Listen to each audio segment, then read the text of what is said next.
बयनिसिमबो खुलुमहरबाय। लोगोसे बे समाव आङो नोंथांमोननि गेजेराव मोनसे गोदान भिडिअ लानानै फैदों। नोंथांमोना भिडिअखौ फारियै जोबजासिम नायलांदो। फैगौ 25 सेप्तेम्बर अदेबानि गाबोननि सानाव चिरां जिल्लानि बारग' एनडिएबि गौथुमा हाग्रामा दालांनि साखाथियाव फुंनि 11 रिंगानिफ्राय जागायनानै मोनसे सुबुंगौमा अदेबानि हस्रिखावनाय हाबाफारि लादों।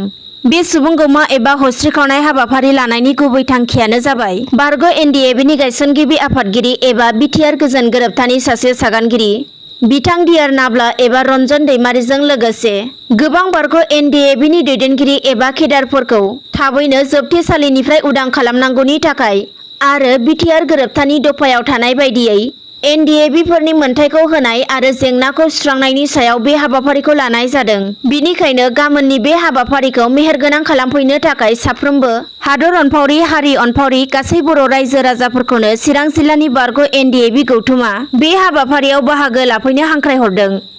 दानिया फैबावदो थांनाय बावैसो चिरां जिल्लानि अन्थाइबारि जोलुर गेलेग्रा फोथाराव मुंख्लं दि जाब्रांनि गोसोखांथियाव जोलुर बादायलायनाय जादोंमोन। नाथाय दुखुनांथाव थांनाय 14 सेप्तेम्बर खालि मोनसे मिथिंगायारि जाब्रबथायजों एबा सारअन्थाइ गावनायजों 3 सुबुङा जायगायावनो जिउ खोमानांनो गोनां जादोंमोन आरो गोबाङानो जोखोम जादोंमोन। बेनिखायनो दि जाब्रांनि गोसोखांथि जोलुर बादायलायनायखौ दोनथ'नो गोनां जादोंमोन आरो दा मिन्थिनो मोननायाव मुंख्लं दि जाब्रांनि मुङाव जोलुर बादायलायफिननायखौ दिनै 24 सेप्तेम्बर अदेबानि शुक्रबारनिफ्राय जागायफिनबाय।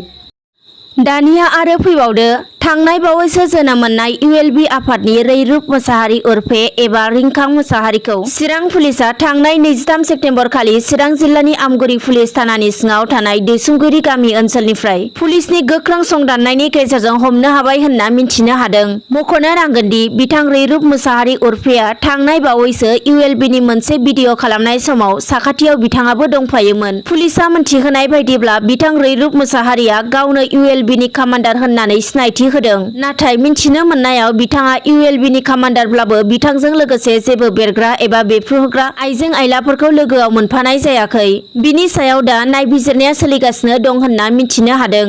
गुबुन फारसे आरोबाव मिन्थिनो मोनबावनाय बायदिब्ला इउएलबिजों लोब्बा थानायनि दायाव क'क्राझार जिल्लानि दाब दाब थावनिनिफ्राय सा 10 सुबुंफोरखौबो पुलिसआ हमनो हाबावदों होनना मिन्थिनो मोनबावदों। मख'नो नांगोनदि दिनै क'क्राझार जिल्लानि एसपिनि मावखुलियाव खुंफुंनाय मोनसे खौरांगिरि मेलनि गेजेरजों आसामनि एडिजिपि आरो बिटिएडिनि आइजिपि डक्टर एलआर बिष्णुआ फोरमायनाय बायदिब्ला इउएलबिनि सोमोन्दो गोनां सा 10 सोद्रोमाफोरखौ क'क्राझार जिल्लानिफ्राय सा 8, चिरां जिल्लानिफ्राय सा 1 रिंखां बसुमतारिखौ आरो बाक्सा जिल्लानिफ्राय दानसोरां बसुमतारिखौ हमनो हादों होननानै फोरमायथियो। बिनि गेजेरजोंनो एलआर बिष्णुआ आसाम आरो बिटिआर ओनसोलनि गासै रायजो राजाफोरखौनो जेब्लाबो गोजोन खौसेथि आरो हिंसा गैयै समाज दाफुंनांगौनि थाखाय आयेन आब्रुथिखौ मानिनानै सोलिनो बयखौबो हांख्रायहरो। दानिया आरो फैबावदो थांनाय बावैसो पुलिसनि नंखाय एनकाउन्टारजों बोलि जानांनाय जोंसार मोसाहारिनि नखराव दिनै बर' सावथुन मुलुगनि मुंदांखा फेस्ला दिन्थिगिरि फैलाजि बरगयारिया थांनानै खौरां लाहैनायजों लोगोसे जोंसार मोसाहारिनि थालांनाय उन्दै गथ'साखौ जेब्ला समनिफ्राय फरायसालियाव हाबजेनगोन बे समनिफ्राय लानानै 12 थाखोसिम फरायनायनि गिलिर बिबानखौ लाबाय होनना मिन्थिनो हादों। थारैनो बर' हारिनि गेजेराव नुजाथिनाय खैफोद निदाननि समाव गावजों गाव मदद होलायनाय बानस'लायनाया थारैनो जोबोद गोनांथि आरो बेफोरबायदि मदद होलायनाया जोबोरैनो बाख्नायथाव।